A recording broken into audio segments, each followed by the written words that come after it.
ప్రభువును మన రక్షకుడినైన యేసయ్య శుభనామంలో మీ అందరికీ ఈ ఉదయకాల శుభములు వందనములు తెలియజేస్తున్నాను. అందరూ బాగున్నారు కదా?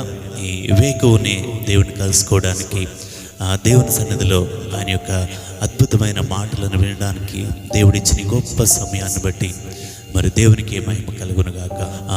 మార్కు శుభవార్త 8వ అధ్యాయము 2వ వచనాన్ని మనం చదువుకుందాం.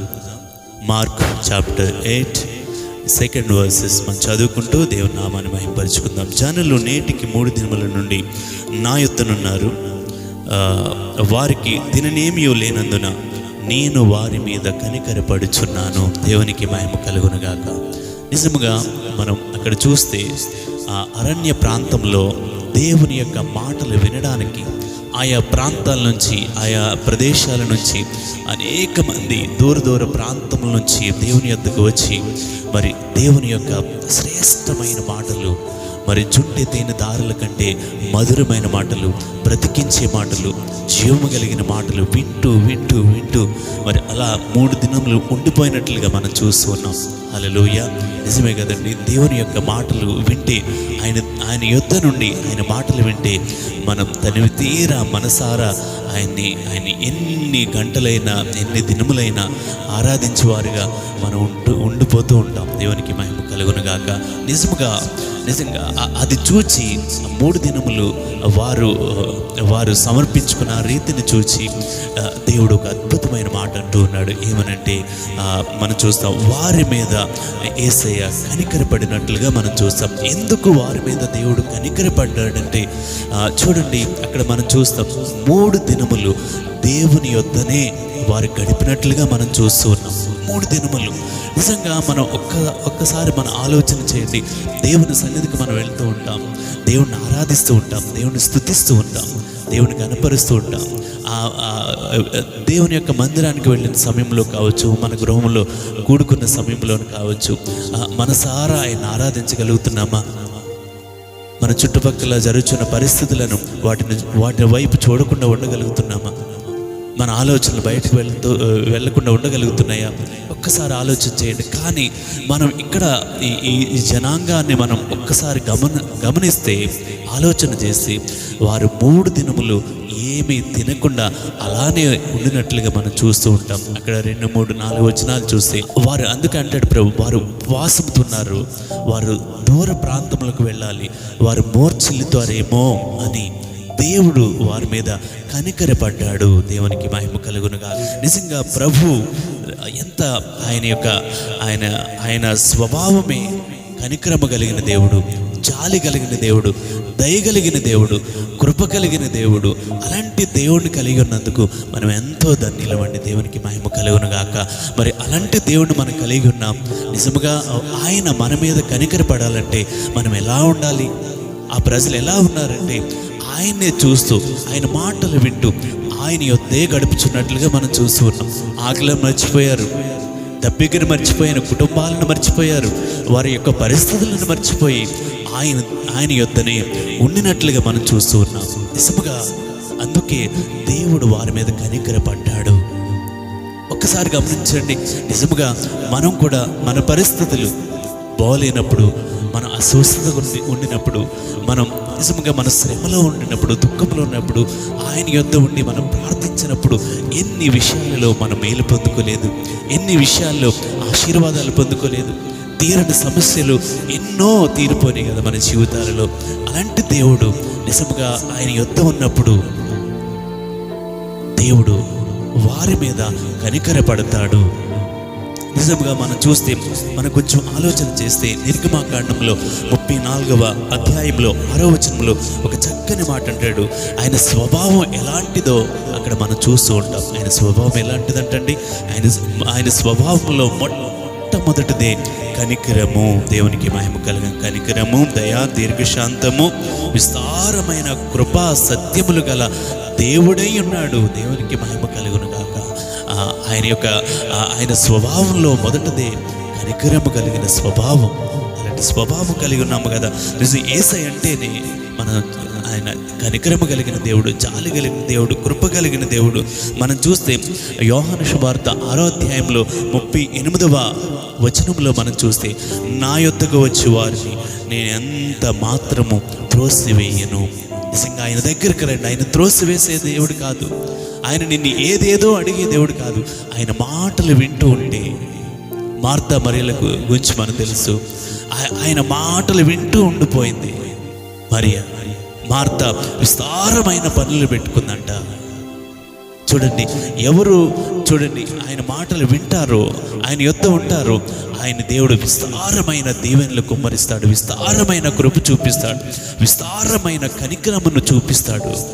34వ కీర్తన గ్రంథంలో మొదటి నుంచి మనం చూస్తే, భయంకరమైన ఆటంకము నుంచి దేవుడు దావీదును తప్పించినప్పుడు, శత్రువు ప్రాంతము నుంచి దావీదును దేవుడు తప్పించినప్పుడు, ఆయన గొప్ప స్తుతి ఆరాధన దేవునికి చేసినట్లుగా మనం చూస్తాం.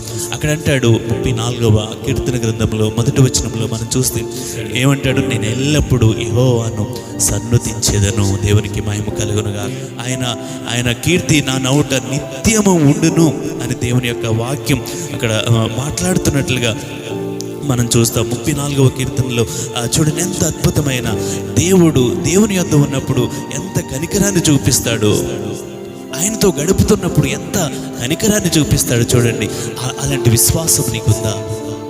అయితే దేవుడు ఈ ఉదయకాలం నిన్ను కనికరించబోతున్నాడు. దేవునికి మహిమ కలుగునుగాక.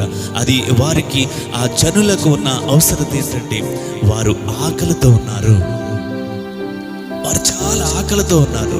3 దినములు దేవుని యొద్దనే ఉండిపోయారు.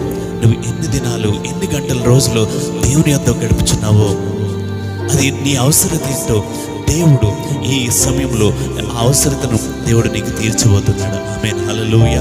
ఇక్కడ అంటాడు దావీదు మహారాజు, నేను ఎల్లప్పుడూ యెహోవాను సన్నుతించెదను, నిత్యము ఆయన కీర్తి నా నోట నుండును.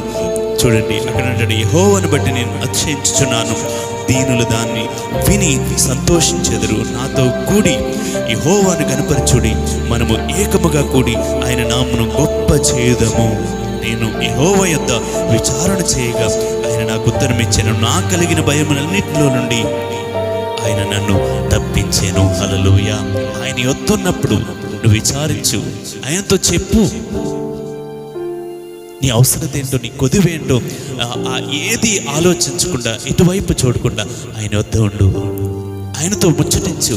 దేవుడు ఒక తండ్రిలా, తల్లిలా నిన్ను ప్రేమించి, ఒక తోబుట్టువులా నిన్ను ప్రేమించి, ఆదరించి, నిన్ను ఆయన హక్కును చేర్చుకుని నిన్ను కనికరిస్తాడు. ఆమేన్, హల్లెలూయా. హిజ్కియా గురించి మనకు తెలుసు, ఆయన కన్నీటితో ప్రార్థిస్తూ ఉన్నాడంట, అయ్యా నీ సన్నిధిలో నేను ఎట్లున్నాను, నన్ను జ్ఞాపకం చేసుకోవా, నీ కృపతో నన్ను జ్ఞాపకం చేసుకోవా అని కన్నీరు కార్చినప్పుడు దేవుడు 15 సంవత్సరాలు ఆశ్రయించాడా? ఆ వ్యాధి గురించి బాధపడుతున్నావేమో, ఆ శ్రమ గురించి బాధపడుతున్నావేమో, ఆ యొక్క దుఃఖము గురించి, ఆ కుటుంబ సమస్యల గురించి బాధపడుచున్నావేమో, దేవుడు నీ మీద ఈ ఉదయకాల సమయంలో నిన్ను కనికరించబోతున్నాడు. ఆమేన్, హల్లెలూయా. తప్పకుండా ఆయన వైపు చూసినప్పుడు ఇక్కడ అంటాడు, నేను ఆయన దగ్గర, ఆయన యొద్ద నేను విచారణ చేయగా నాకు కలిగిన భయములన్నిటిలో నుంచి ఆయన నన్ను తప్పించేను. ఆమేన్. నిన్ను కూడా ఈ ఉదయకాల సమయంలో నీకు కలిగిన భయం ఏదైతే ఉందో దాని నుంచి తప్పించి నిన్ను కనికరించబోతున్నాడు నా దేవుడు. అందుకే ఇక్కడ అద్భుతమైన మాట అంటాడు, ఈ దీనుడు మొరపెట్టగా యెహోవా ఆలకించెను, అతని శ్రమలన్నిటిలో నుండి అతని నిన్ను రక్షించెను. ఆమేన్, హల్లెలూయా. నువ్వు మొరపెట్టినప్పుడు ఆయన నిన్ను తప్పించి, రక్షించి నీ మీద కనికరిస్తాడు. గుడ్డివాడైనా చూడండి, మత్తయి సువార్త 20వ అధ్యాయంలో మనం చూస్తే, ఇద్దరు గుడ్డివారు దావీదు కుమారా కరుణించు అని కేకలు వేస్తూ ఉన్నారు. అక్కడున్న ప్రజలు ఏమంటున్నారు తెలుసండి, ఊరుకోమని వారిని గద్దించినట్లుగా మనం చూస్తున్నాం. అలాంటి సమయంలో వారు ఊరుకున్నారండి? వారు ఊరుకున్నారా? ఊరుకోలేదు. ఇంకా మరీ బిగ్గరగా కేకలు వేస్తున్నారు. ఏమని? దావీదు కుమారా నన్ను దాటిపోకయ్యా, దావీదు కుమారా నన్ను కరుణించయ్యా. ఎందుకంటే దేవుడు దాటిపోతే ఆ గుడ్డితనం అలానే ఉండిపోతుంది. దేవుడు దాటిపోతే ఆ స్వస్థత వారికి దక్కదు. దేవుడు దాటిపోతే వారికున్న అవసరత, వారికున్న లోటు, వారికున్న ఆ భయంకరమైన పరిస్థితి వారి నుండి దాటిపోవచ్చు. ఎందుకంటే మృతులను సజీవులుగా చేశారని వారు విని ఉండవచ్చు. గుడ్డివారికి చూపునిచ్చారు అని విని ఉండవచ్చు. పుట్టి గుడ్డివారు నడిపించారు అని విని ఉండవచ్చు. అందుకే వారు మరీ బిగ్గరగా కేకలు వేస్తున్నారంట. ఈ దినాన నీవు కూడా కేకలు వేయగలుగుతున్నావా? అనేక పరిస్థితులు, ఆటంకాలు మనం చుట్టుముట్టు ఉండవచ్చు. అయినా వారికి ఉన్న పరిస్థితి ఆటంకం ఏంటంటే వారందరూ గద్దిస్తూ ఉన్నారు. మీరు ఊరుకోండి, మీరు నోరు మూసుకోండి అన్నట్లుగా వారు చెప్తున్నప్పటికీ వారికి ఉన్న అవసరత తీర్చబడాలి. నేను ఈ లోకాన్ని చూడాలి, నా గుడ్డితనాన్ని నేను పోగొట్టుకోవాలి, నా అస్వస్థత నేను పోగొట్టుకోవాలి, నాకున్న ఈ కీడు నేను తొలగించుకోవాలి, ఈ శాపాన్ని నేను తొలగించుకోవాలని బిగ్గరగా కేకలు వేస్తున్నారు. అలాంటి అనుభవంలోనికి వెళ్తే దేవుడు తప్పకుండా నిన్ను కనికరించబోతున్నాడు. ఆమేన్, హల్లెలూయా. తప్పకుండా ఆయన కనికరాన్ని మనం పొందుకుందాం, ఆయన యొక్క కృపను మనం పొందుకుందాం. ఆయన కృప కలిగిన వాడు. వారికి అక్కడ ఆ జనాంగానికి ఉన్న లోటు ఏంటంటే, వారికి ఉన్న లోటు ఆకలి తీర్చబడాలి. ఇక్కడ ఈ గుడ్డివానికి ఉన్న లోటు ఏంటంటే తన గుడ్డితనమంతా పోవాలి. అందుకే బిగ్గరగా కేకలు వేస్తున్నారు. నీవు కూడా ప్రభు సన్నిధానంలో ప్రార్థించు. ఆయన యొద్దనే నువ్వు గడిపితే తప్పకుండా దేవుడు నిన్ను కనికరిస్తాడు, నిన్ను కరుణిస్తాడు. అట్టి కృప ఈ ఉదయకాల సమయంలో దేవుడు మనందరికి అనుగ్రహించునుగాక. దేవుడు తన పరిశుద్ధమైన మాటలను దేవుడు దీవించునుగాక. ఆమేన్. పరిశుద్ధుడా, ప్రేమగల తండ్రి, నాయన, ఎవరైతే నీ యొద్ద నుండి నాయన నీ కనికరాన్ని పొందాలని బిడ్డలు నీ వాక్యాన్ని విని ఎవరైతే మంచి తీర్మానం తీసుకున్నారో నిశ్చయముగా వారు ఆశీర్వదించబడదురు కాకని ప్రార్థిస్తున్నాం. వారు స్వస్థత నొందుదురు కాక నీ కనికరాన్ని బట్టి, వారు విడుదల పొందుదురు కాక నీ కనికరాన్ని బట్టి, వారికి ఆకలి ఎలా అయితే తీర్చబడిందో యేసు నామములో ఎవరైతే కరువులో ఉన్నారో వారిని నీ నామములో నీ కనికరము చొప్పున వారు పోషింపబడుదురు కాకని ప్రార్థిస్తున్నాం. వారి స్వస్థత నొందుదురు కాకని ప్రార్థిస్తున్నాం. వారి విడుదల నొందుదురు కాకని ప్రార్థిస్తూ మా ప్రార్థన మీ పాద సముఖం చేర్చుకోమని, ఆర్థిక ఇబ్బందుల్లో ఉన్నప్పుడు, నాయన అప్పుల బాధలో ఉన్నప్పుడు బిడ్డలు నీకు మొర్రపెట్టిన వెంటనే దావీదుని ఎలా తప్పించారు, దావీదుని ఎలా రక్షించారు, ఈ దావీదుని ఎలా కాపాడారు, నేను శ్రమలో మొరపెడుతున్న నీ బిడ్డలను కూడా మీరు రక్షించి కాపాడి తప్పించి కరుకరించమని కృప చూపించమని యేసయ్య నామములో ఈ ప్రార్థన సమర్పించుకుంటున్నాం తండ్రి. ఆమేన్, ఆమేన్. దేవుడు మిమ్మల్ని దీవించును గాక. ఆమేన్. May God bless you all. Praise the lord.